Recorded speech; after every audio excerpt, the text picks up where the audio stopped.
Thank you so much, Mr. Presea. I'm here this afternoon to deliver a statement on behalf of the members of the Trinidad and Tobago Promoters Association. The Trinidad and Tobago Promoters Association wishes to thank the people of Trinidad and Tobago for their determination and discipline over the last year. This unfortunate state of affairs will continue for some time. We know you will continue to contort yourselves into the many shapes that you need to in order to survive.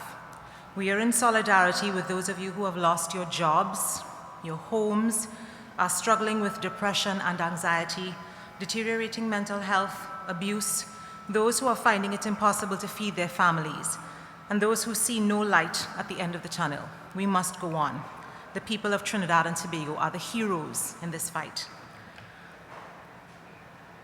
We especially want to thank the Commissioner of Police, Mr. Gary Griffith, and his team for initiating collaboration with the TTPA. We thank you sincerely, Commissioner Griffith. Your frank insightfulness has been very useful. We are very proud of our cultural ambassadors, you who continue to create art, knowing that you will likely reap nothing this year. You understand that your offerings are not just a job, but an expression of the heart of our people. To those of you who cannot create this year, our mask makers, our pan players, our television crews, too many to mention, we salute you and we know how painful it is for you to sit on the sidelines. This too shall pass, we hope, sooner rather than later. Thank you all for what you have done and for what we know you will do when the explosion of life that is us happens again. The TTPA has observed over the last year in particular a very disturbing trend in the narrative that's continuously fueled about events, about our carnival, about the people who choose to spend their life energy making fun happen, about how we live, how we vibe, and how we party. Make no mistake, we are clear that the story that is being told by those who do not live by this bread is destructive. Events are not a joke. The business of tourism, which we are successfully engaged in, is not a joke. Carnival is not a joke, it is not a nuisance, and ours is not a Vicky-Vibe business. It is in fact where some of the brightest, most innovative entrepreneurs in our country have chosen to direct their energies because they love Trinidad and Tobago. They love who we are, they know that flying our cultural flag high is not an option, but it is a priority. Our spirit, our energy, our cultural vibrations are valuable. And this is important to say because it is those characteristics that event producers, creatives, technicians, and musicians must harness to make their genius manifest. For those in the TTPA, their work is revered and applauded all over the world as the very best, bar none. Yes, us, the carnival people, the partiers, the wine and jammers, the mass players, the noise makers. In this case, it is true, the whole world watches. Our country's largest and most successful tourism product is Carnival, and those who draw the crowds and the forex to our shores every year reside inside of the TTPA. Our event landscape is no longer what it was 20 years ago. It is events, parties, fetes, and mass that our visitors flock to Trinidad and Tobago to experience. We are clear that the world has changed. We have changed with it. We have tailored our products to suit. We at the TTPA cannot afford to sit by and pretend that we are in the year 2000. Hence, we create that which is in heavy demand and is replicated from here to the African continent. Despite that, despite the fact that Carnival in particular is the single most unique expression of our people, despite the fact that esteemed columnist Martin Daly described our cultural articulation aptly as the other oil, or that many of us need it like we need air to breathe, our industry is viewed by many as slight. In the environment that pervades today, to even suggest having a discussion about events, a conversation about how we go forward to reposition and restart our activities is deemed unpatriotic and irresponsible. We are accused of being simply mercenary by the armchair critics who use social media to throw words without discipline around the world.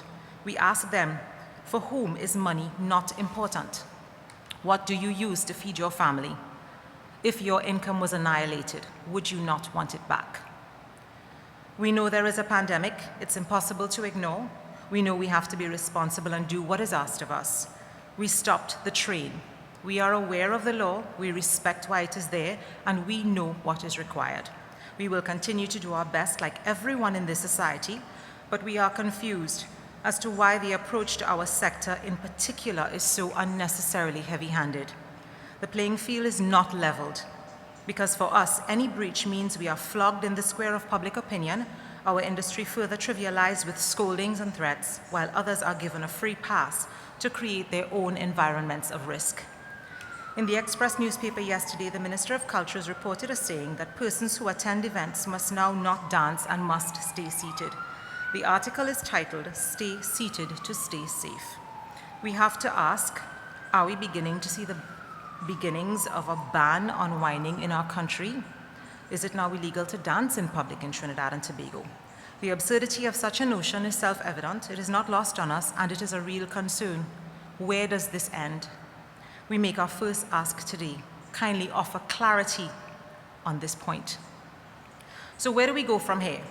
In an atmosphere like this, Trinidad and Tobago's event producers have not once been consulted by the decision makers during this whole period. We have not been engaged. We are the country's largest tourism service provider. That in an atmosphere where there continues to be no support, no dialogue, and not a word on how we move forward. Yesterday's editorial in the Express put it to bed, open quote. Instead of exploring how Carnival 2020-2021 could be reconceptualized, the government went straight to no carnival, shutting out and shutting down the single largest creative community and constituency of entrepreneurs in the country. The possibility that the challenge could have been given to them to handle, to design a COVID-proof, new and more resilient carnival, to quote the Prime Minister, was not even on the cards, end quote. The event producers of Trinidad and Tobago, our soca artists, our band owners, earn their keep in this country and are not the beneficiaries of any government subventions. We thank the head of DOMA for his genuine attempt to articulate how Carnival could happen. We cautiously posit that the head of DOMA sought to make sense of the loss of income being felt by thousands of businesses because of the absence of Carnival. He knows that the loss is felt in the bellies of children. It is not imaginary. He knows that in the second quarter of 2021, when the foreign exchange that is brought into our country by Carnival is not in the system, the true impact of not having the wine and jam will be manifest. What do we do then? The COVID-19 pandemic is perhaps over the top of the hill as a vaccine has been found, and we hope it will soon neutralize that threat. However, in the meantime, the accompanying economic pandemic rages on with no vaccine in sight. We want to give everyone listening, everyone here, everyone out there, the assurance that we will comply with all regulations laid down by lawmakers. We will always seek to do what is best for our country, the country that we prove our love to consistently, not with lip service, but with blood, sweat, and tears. We will continue to be COVID compliant and are clear that the loss is global. We are heavily invested as an industry in the health and well-being of our people. We are here today to articulate the above sentiments and to ask for the following things. We need a seat at the table of decision-making, a real seat. We have earned it.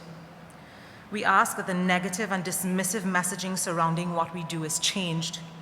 We ask that discussions about Carnival 2022 and about a path to reopening our sector intelligently and safely are held immediately. We ask that our cultural fruits be respected and not disregarded as irrelevant because of short-sightedness. We ask that the opportunity to engage in visionary, meaningful, forward-thinking collaboration about how we use our culture sector as a tool to earn foreign exchange and vault our tourism product to the front of the line be created. We ask that Carnival be viewed and treated as our tourism pearl, as the other oil, as though it is our most unique offering in a world that favors high-quality event tourism.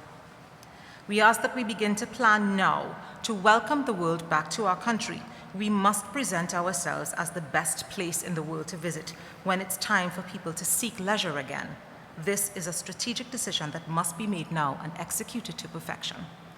We ask that the travel exemption system be revisited, especially for those with business needs. Our brands are global, and travel for us is not a luxury, it's a part of our work. Many countries have found ways to adapt and are reopening their entertainment sectors. They have had spikes and have had to ebb and flow restrictions, but they understand that the beat goes on. We ask that the people of Trinidad and Tobago give us their support, and we ask that they continue to support us in doing things that we hope make them proud and help develop our nation in a progressive and relevant manner. Carnival, our event culture, is a life jacket, and we have to get about the business of using it wisely. We want to be a part of the journey. We want to collaborate and cooperate. We offer ourselves for service to help chart a way forward toward a bright and prosperous future for the sector. We are ready, willing, and able to be a part of what comes next. We do this. We do events. We do Carnival. We have solutions. We know our market. We know our craft. Are we not best poised to help create a sustainable future for our culture?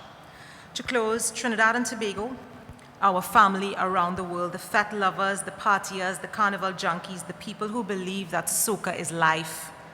We want you to know that COVID-19 is not bigger than us. It will not win against our spirit of love, light, and joy, for that is what Carnival is.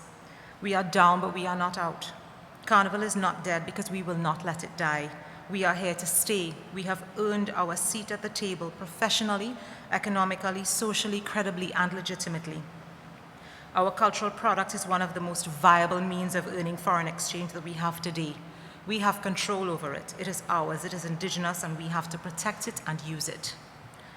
The TTPA is awake to the fact that the glorious, irresistible offerings that the event professionals, artists, creatives, artisans, and technicians churn out across the world each year in a seemingly effortless manner represent a truly enlightened engagement of our people's minds and hearts. Business as usual being left on empty will only lead to us being left behind. We cannot afford to be left behind. We thank you for your support. We thank you for your energy. We are your champions. Carnival will not die once we are here. Thank you so much, folks. And now we are going to ask you to field your questions.